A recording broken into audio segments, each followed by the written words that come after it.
Doggone, man, this was just one. This record has grown on me over time. Even back in the day, I thought this song was, well, it was a great pop record, one of the best pop records, certainly one of the best pop records of the early '90s. Wilson Phillips at number 16, but stiffing it out at number 16 on my fancy playlist. I should have gone a little bit higher than that on my fancy playlist. I think if it was up to me today, I'd put it up to number 4 or 5, possibly number 1. But number 16 it was on my fantasy playlist, December 22nd, 1990. The song is Impulsive. I love the way the guitars just kind of ram together, just synchronized towards in the bridge of the record. Just brilliant. Wendy Wilson singing lead on this record. And Wilson Phillips, by the way, quickly on Wilson Phillips, Carney and Wendy Wilson, they were the daughters of Brian Wilson of the Beach Boys. And China, I believe it's pronounced Sheena. Sheena. It's Chyna. Sheena Phillips. She was the daughter of John Phillips of the Mamas and the Papas. And they released this album, their self-titled album, in the spring of 1990, just blew up. Hold On was the first single off the album. Vivid memories of watching that video on MTV like it was yesterday, although it was 26 years ago. They were like sitting on a beach on rocks and just singing, and went to number 1.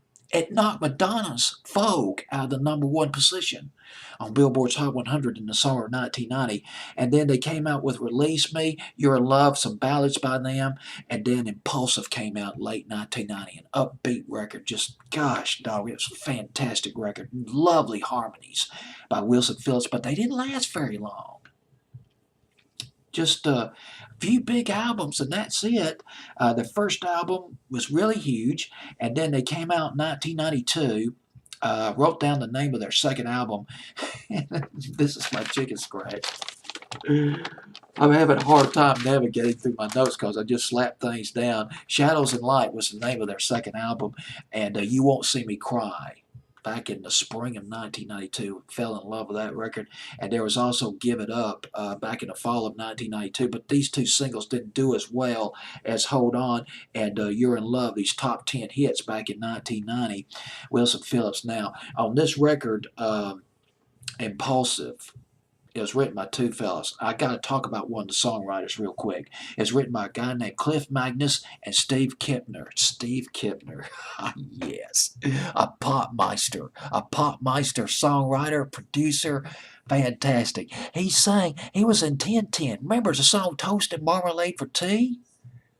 Back in the spring of 1991? That was Steve Groves and Steve Kipner under the moniker 1010, song that was produced by Maurice Gibb.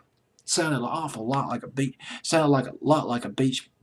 Bee Gees record. Fell in love with that Toasted Marmalade for Tea way back in 1971. But that's not all. Steve Kipner moved on to songwriting and producing big time. You're not going to believe it. This guy who was with 1010, he co-wrote Hard Habit to Break. He wrote that song along with John Lewis Parker. That was a hit for Chicago back in the summer of '84, produced by David Foster. He co-wrote he co-wrote with Terry Shattuck, Physical, a song that they were going to offer to Rod Stewart. But Olivia Newton-John got a hold of it. She took that song to number 1, Physical, co-written by Steve Kipner. And Steve Kipner, still kicking into the second millennium, or near the second millennium, he co-produced Jenny in a Bottle by Christina Aguilera. Man, just great pop producer. Pop songwriter you don't hear about very much, but want to put him front and center on this particular record. But these three women deserve to be front and center too. They killed it. The harmonies just, yes. I believe that's all I got to say about this record. Wendy Wilson on lead vocals, I mentioned that. Oh, yes, one other thing.